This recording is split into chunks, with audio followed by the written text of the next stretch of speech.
Nigeria, like I always say, TBC has a finger on the pulse and our eyes on the streets. And here on the Trending Now segment, my team and I, we do our best on a daily basis to bring you all the trending stories that are shaping the world that you and I live in. We begin today with some juicy politics, where the Rivers State Governor, Similaini Fubara, has formally announced his defection from the People's Democratic Party to the All Progressive Congress.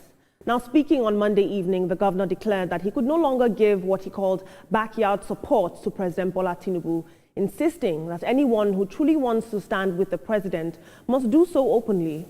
Governor Fubara said, "We can't support President Tinubu if we do not fully identify with him, not just backyard support.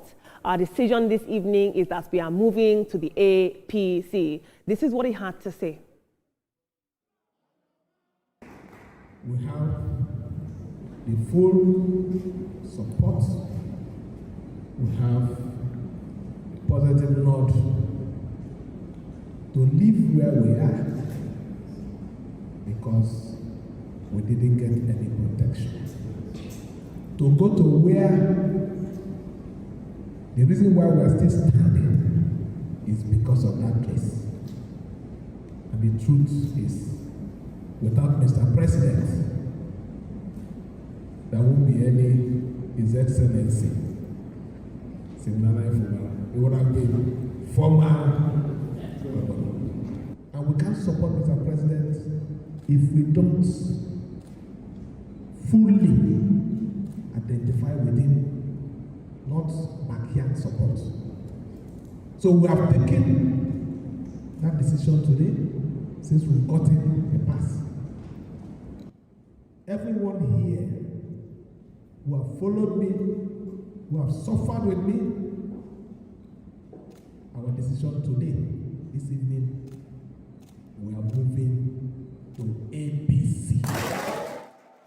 Governor Fubara's defection marks a major political shift in Rivers State and signals a realignment of forces ahead of future national and state political developments. These mass defections. Let's take a look at social commentary on this. There was so much, but we had to pick only two.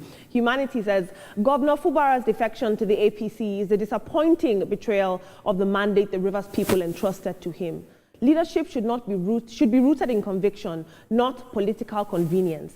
Jumping ship at a critical moment in the state's history only deepens distrust in our political class. Rivers people deserve consistency, transparency, and loyalty, not last-minute defections driven by personal calculations. Humanity. And Jersey and Boot says, Fubara loves Tinubu's policies, competence, and staying in PDP is going to be political suicide. Now, Mr. Showomi and Ibrahim, during the newspaper review, we kept it very prim and proper with our opinions, but this is trending now. You're on my turf. I want the truth, and I want it undiluted. This defection by Governor Fubara is a double-edged sword. You know, on one hand, you could say, the governors have freedom of association. On the other hand, you could say this undermines political trust. The reason that Governor Fubara gave is that he wants to wholeheartedly back President Bola Tinubu by aligning with him politically. But some people, not myself, might ask the question, is this genuine support for our president, or is it becoming too risky for governors? Is opposition politics becoming too risky for sitting governors? Mr. Abiodun, show me. Well, I think it's a genuine feeling. He expressed his feelings, he predicated it on the fact that the president saved his neck when he was in trouble with the then House of Assembly. And rather than being impeached, the president stepped in, sorted out the issue in a way that he found his own political party, PDP, his then political party, PDP, unsupportive or not supportive enough. So for him, he felt he needed to appreciate what the president did, his intervention, and then develop a level of trust, with the president. But beyond that, we should also not forget the fact that PDP currently is in total disarray. It's badly factionalized. Which faction, if Fubara decides to contest for second term, which of the factions will sign his application form when in reality, they are in court currently? So whichever way you look at it, I think Fubara has little option but to take the decision he has taken. Well, all the same, that's the reason everyone asks the question. We do not have, why do we really have ideologues in our party? Because when you say there is APC, there is PDP, there must have been one reason or the other that you've chosen to join the APC, the PDP, Accord Party, Social Democratic Party, ADC, etc. And by the time you're leaving, some electorate actually voted you on the basis of the platform that you were contesting for an election. Now that you have left, Governor Fubara joined in 2023, and 2 years after, he has defected to the APC. And people are asking the question, do you think the electorate will be happy with it? But another question, because it's like, it's really a problem, for the opposition party, PDP, which is also having problem fragmented, from the national level, even across, some states and all of that. But all the same, let's build viral political parties, so much so that when you join a party, you know that that is where you're going to be till the end of time. Absolutely. We cannot deny the fact that right now it's raining cats and dogs under the umbrella. It's raining very, very heavy. But Mr. Shomi, very, very quickly, before I move on, what does this mean for the people of Rivers State? Because at the end of the day, that is what politics should be about, the people. Yeah, look, when it comes to the people don't care about the label or the canopy. What matters to them is dividends of democracy. Are they seeing development? Are they benefiting from it? And that's the bottom line. It's politicians who are more concerned about the canopy or which party I'm contesting through. At the end of the day, it's the impact on people's lives, that matters. And that can only be measured through development. And since the resolution of the crisis in Rivers State, people have seen some measure of improvement in terms of provision of infrastructure in Rivers State. Absolutely. I have to ask the question, if everybody leaves, who's going to hold that umbrella? Thank you so much for your input. There are still so many people holding the umbrella. Moving on into the world of entertainment and social media, where a social media feud has now erupted between broadcaster Daddy Freeze and rapper Jesse Jagz following a recent Instagram live session. Now, this dispute began when Jesse Jagz appeared intoxicated and agitated during a live discussion about musician Two Face's personal life. Jesse Jagz later criticized Daddy Freeze on social media, accusing him of using Two Face's situation for entertainment and trivializing serious matters. Well, Daddy Freeze has now responded, saying that Jesse Jagz appeared intoxicated and not cognitive or present, and stressed a warning to Nigerian youth to avoid drug use and other mind-altering substances. Have a look at this video. And I gave you the privilege of coming to my life so you can share some wisdom regarding the topic that we're discussing. And what did you do? Leave my viewers traumatized, worried about your mental state. There are some people who left traumatized that day because of the delirious state in which you were. Jesse, you need help. Even more than the two Baba, you need help. Of course, this exchange between the two has sparked widespread online conversation about celebrity responsibility, mental health, and substance abuse. As at now, both parties have yet to reconcile publicly, keeping this story trending across social media. So let's have a look at what you had to say about this. Dauntless says, Jesse needs help and Daddy Freeze is not a good person. Two truths can actually stand together. Lucin says, Jesse Jagz really get Jagz. It's high time Daddy Freeze should just freeze because he too do. Please. May says, regardless of who is loyal to who, the exchange shouldn't distract from the actual core issue of well-being that started this. These constant good morning messages and feuds are painful to watch. I hope both men find peace and genuine support. Mr. Abiodun Shomi, this is a very hard yank. I'm yanking you from politics and the state of the nation into Jesse Jagz and Daddy Freeze online beef, but I'll quickly bring you up to speed.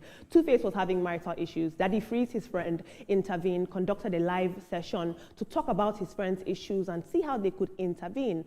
Jesse Jagz showed up on the Instagram live session, was very, very intoxicated, and it raised questions from fans about his state of his mental health. He was clearly inebriated and high on hard substances, and so now the two of them are feuding as a result of this. Yeah, I think this is, it's not just about celebrity. This is actually, highlighting the plight of our youths. Many youths either caught on substance use or alcohol abuse, one way or the other. So, and it's quite a very damaging, it even a very damaging effect on them. So it's raising one issue which is real at the core of issues in Nigeria today in relation to Nigerian youths, how they easily embrace, drugs, alcohol, and then abuse them in a way that it affects their personality. Well, you see, both guys, Daddy Freeze and Jesse Jagz, actually, they have influence. They have a cult following. People respect them when they talk. Those who are their fans, will be disappointed with the fact that the funniest thing is that when you see two guys like this fighting, the fans too will start fighting, on the social media, and it begs the question: exactly what is his direction? Two-Face is having challenges, according to Daddy Freeze. Jesse Jagz, I guess, he also believes so, and so many people believe, but they should use their influence. They should use their, influence on their fans or on Two-Face Idibia to find solution to whatever challenge or challenges that has been, raised. So not fighting themselves. I hate when celebrities fight themselves, over what is not. Guys, you guys are mature. Let's just do the right thing, at least for once. It's not only that people, the youths, their supporters, the fans, easily imitate their behavior. They should know that they are role models in the country. Therefore, dumping drug abuse or substance use will help a lot of fans, to actually see the need to drop it. So rather than playing, this problem of fighting or quarreling and getting their supporters divided, what they need to do is to actually be role models, for the fans. Absolutely, and Jesse Jagz showing up on that live, clearly intoxicated on hard substances. I worry that our youth is becoming desensitized to being intoxicated. It's now a very commonplace. And also in regards to the exchange, I miss when men used to go to war and conquer nations. All this online chit-chatter, please. Let's get it together. No more war. Thank you so much. No more war. There must be peace.